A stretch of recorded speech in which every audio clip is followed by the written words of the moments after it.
বর্তমান সময়ে ছোট পর্দার জনপ্রিয় অভিনেতাদের মধ্যে তামিম মৃধা অন্যতম একজন, যার পরিচিতির শুরুটা হয়েছিল সঙ্গীত শিল্পী হিসেবে আর মিডিয়াতে একজন ইউটিউবার। তবে ক্যারিয়ারের এই সেরা সময়টাতে হঠাৎ তামিম মৃধা অভিনয় জগৎ থেকে নিজেকে সম্পূর্ণভাবে সরিয়ে নিলেন। তামিম অভিনয় ছেড়ে দিয়ে ইসলামের ছায়াতলে এসেছেন। সম্প্রতি তিনি সামাজিক যোগাযোগ মাধ্যমে একটি পোস্ট শেয়ার করেন। সেখানে তিনি রাসূল সাল্লাল্লাহু আলাইহি ওয়াসাল্লামের একটি সিরাত বই হাতে ছবি পোস্ট করেন এবং ক্যাপশনে তিনি বলেন, আল্লাহ আমাদের সবাইকে হেদায়েত দান করুক। তামিমের এভাবে হঠাৎ করে মিডিয়া ছেড়ে চলে যাওয়ায় তার অনেক ভক্তদের মন খারাপ হলেও নেটিজেনরা তামিম মৃধার ওই পোস্টে তামিমকে শুভেচ্ছা বার্তা জানিয়েছেন। চলুন দেখে আসা যাক তামিম মৃধার মিডিয়াতে এই সংক্ষিপ্ত পথ।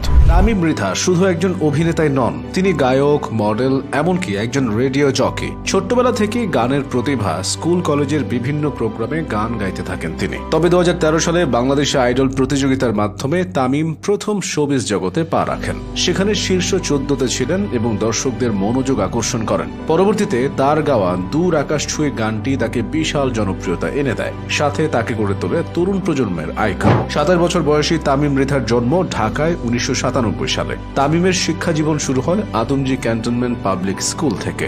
এরপর উচ্চ মাধ্যমিকে ভর্তি হন ঢাকার আদমজী ক্যান্টনমেন্ট কলেজে। তামিম তার উচ্চশিক্ষা সম্পন্ন করেন বাংলাদেশ টেক্সটাইল বিশ্ববিদ্যালয় তথা বুটেক্স থেকে।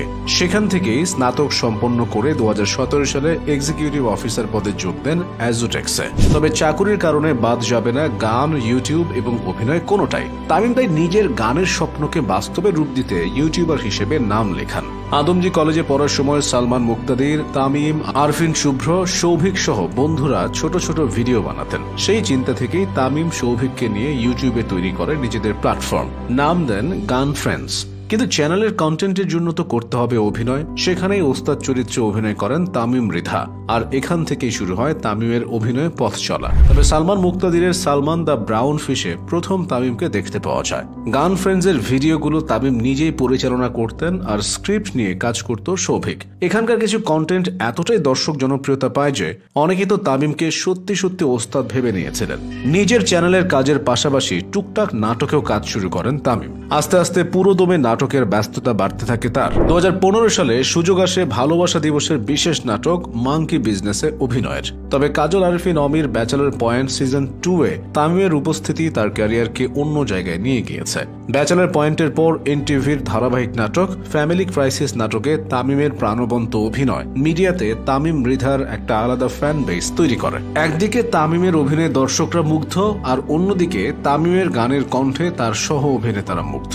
এভাবেই দিকে দিকে ছড়িয়ে পড়তে থাকে তামিম মৃধার মুগ্ধতা। ব্যক্তিগত জীবনেও তামিম ছড়িয়েছে বেশ মুগ্ধতা। দীর্ঘ 8 বছরের সম্পর্কের পর 2019 সালে প্রেমিকা ফাইরোজ ইয়াসমিনকে বিয়ে করেন তামিম। তবে বছর 2 পর এই দম্পতি বিবাহ বিচ্ছেদের পথে হাঁটেন। কিন্তু 2024 সালে তামিম তার ভক্তদের চমকে দেন তার দ্বিতীয় বিয়ের ঘোষণার মাধ্যমে। তামিমের বর্তমান স্ত্রীর নাম রাইসা ইসলাম। দ্বিতীয় বিয়ের পর থেকেই তামিম মৃধা ছোট পর্দায় বেশ অনিয়মিত হয়ে যায়। একবার এক পডকাস্ট অনুষ্ঠানে তামিমের সাথে কথা হয় একজন ইসলামী চিন্তাবিদের। সেই আলোচনার মাধ্যমে তামিম নতুন করে নিজের জীবনের অর্থ খুঁজে দেখার চেষ্টা করেন। তিনি ধীরে ধীরে মিডিয়ার কাজ কমিয়ে দেন এবং নিজের জীবনকে ইসলামী আদর্শে সাজাতে শুরু করেন। আর সেখান থেকে আজ তামিম মৃধার মিডিয়া ছেড়ে দেওয়ার সিদ্ধান্ত।